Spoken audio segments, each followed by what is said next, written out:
Olá! Hoje vamos mergulhar num ponto que pega muita gente lendo sobre saúde: as estatísticas. Aparece risco relativo, odds ratio, hazard ratio, testes pós-hoc. Um monte de coisa, né? Exato. E a ideia aqui é descomplicar um pouco isso. O que esses números querem de verdade? Tipo, quando a gente vê um estudo sobre reabilitação ou testes físicos. Para prever risco de lesão, por exemplo, como interpretar isso direito? Essa é a missão. Isso aí. Porque, olha, entender essas métricas muda tudo na hora de avaliar se um tratamento funciona mesmo ou se um fator de risco é relevante. Bom, vamos começar então pelos testes pós-hoc. Eles aparecem quando se comparam vários grupos, certo? Tipo, 3 tipos de fisioterapia para a mesma lesão. Perfeito. Imagina essa situação. Você faz um estudo, usa uma análise como a ANOVA, e ela diz, sim, existe uma diferença geral entre os resultados desses 3 tratamentos. Mas não aponta o dedo. Não diz qual é melhor que qual. Só que eles não são iguais. Precisamente. Aí que entram os testes post-hoc. O nome já diz, né? Depois disto. São feitos depois de achar essa diferença geral. Para que exatamente? Para comparar os grupos 2 a 2, tratamento A versus B, A versus C, B versus C, e ver onde realmente está a diferença significativa.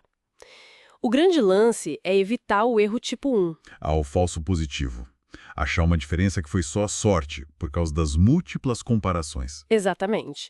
Pensa assim, quanto mais você compara, maior a chance de achar algo por acaso. Esses testes, como o Tukey ou o Bonferroni, eles dão uma ajustada nisso, são mais rigorosos. O Bonferroni divide o nível de significância, né?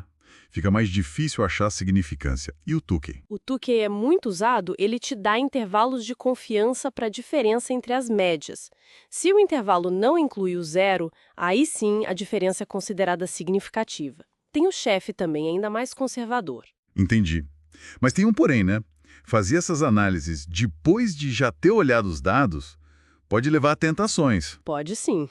O tal do p-hacking. Se você sai procurando significância sem um plano claro, pode acabar achando coisas que não são robustas. Então, é preciso cautela e justificativa para usar o pós-hoc. Certo, faz sentido.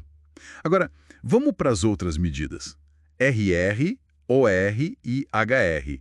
O risco relativo, RR. Esse parece o mais direto ao ponto. O RR compara a probabilidade, o risco mesmo de um evento acontecer num grupo, o exposto, tipo quem fez a reabilitação A, com o risco no outro grupo, não exposto, ou que fez a reabilitação B. Então, se o RR de ter uma nova lesão no joelho pós-cirurgia com o protocolo A, comparado ao B, for 0,7, Isso significa que o risco no grupo A é 70% do risco no grupo B, ou seja, uma redução relativa de 30% no risco. É muito usado em ensaios clínicos, estudos de coorte. parece bom, mas você mencionou antes sobre o risco absoluto. Fundamental. Essa redução de 30% pode ser enorme ou pequena na prática.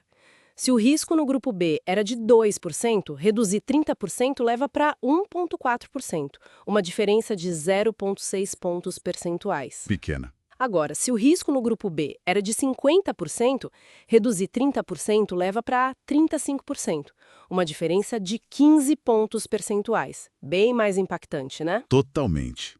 O RR sozinho não conta a história toda. E o Odds Ratio, o OR? Esse sempre me pareceu mais obscuro. Ele é menos intuitivo, sim. O OR compara chances, odds, de um evento ocorrer num grupo versus as chances no outro. Odd é a probabilidade de acontecer dividido pela probabilidade de não acontecer. Pense em aposta. E por que usar o OR em vez do RR? É muito comum em estudos de caso-controle, onde você não tem incidência para calcular o RR diretamente, e também em modelos de regressão logística, que são super usados para ver fatores associados a um desfecho tipo sim-não. Tá, mas o alerta principal é que o OR ele inflaciona o resultado, né? Comparado ao RR. Sempre. O OR sempre vai ser mais extremo que o RR, mais longe de 1. Se o RR é 2, o OR vai ser maior que 2. Se o RR é 0,5, o OR vai ser menor que 0,5. E quanto mais comum o evento, maior essa diferença. Então, interpretar um AR como se fosse um RR pode levar a conclusões exageradas sobre o risco ou benefício. Exato. É um erro comum e perigoso. E aqui, de novo, o intervalo de confiança de 95% é crucial. Se o IC do OR ou do RR incluir o valor 1, Quer dizer que o resultado não é estatisticamente significativo. Pode ser que não haja um efeito real. perfeito. E por último, o Hazard Ratio, HR. Esse entra quando o tempo importa. Análise de sobrevivência, né? Mas não só para a morte. Não mesmo. Pode ser tempo até voltar ao esporte depois de uma lesão, tempo até atingir certo marco na reabilitação, tempo até a alta hospitalar, qualquer tempo até um evento. E o que o HR mede, então? Ele compara a taxa instantânea de ocorrência do evento entre os grupos. É como comparar a velocidade com que o evento acontece a cada momento. Um HR de 0,6 para recuperação. Aham.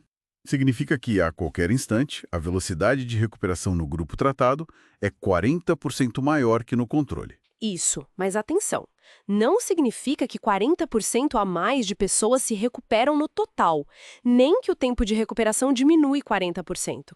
Ele reflete a taxa. Ah, entendi a sutileza.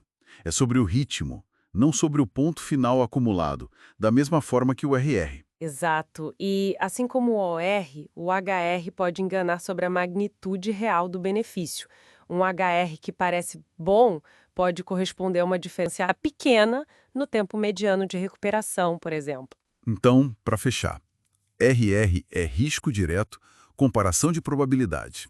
OR é comparação de chances, útil em certos estudos, mas cuidado com a superestimação. HR é taxa instantânea, foco no tempo até o evento. E post-hoc é para detalhar diferenças entre múltiplos grupos. Isso resume bem. E a mensagem-chave que veio das fontes é: nenhuma medida isolada é suficiente. Tem que olhar o contexto todo. Risco absoluto para o RR, prevalência para o OR, tempo mediano para o HR, os intervalos de confiança sempre. E o desenho do estudo, claro. Se é um ensaio clínico, um caso controle. Sem dúvida. A interpretação crítica é tudo, seja avaliando um novo treino físico, uma terapia de reabilitação ou uma vacina. Fica então a reflexão. Com medidas tão comuns como OR e HR podendo ser mal interpretadas e análises pós-hoc introduzindo riscos. Qual o nível de literacia estatística que a gente realmente precisa ter profissionais de saúde e público em geral para tomar decisões baseadas em ciência de forma segura, hein?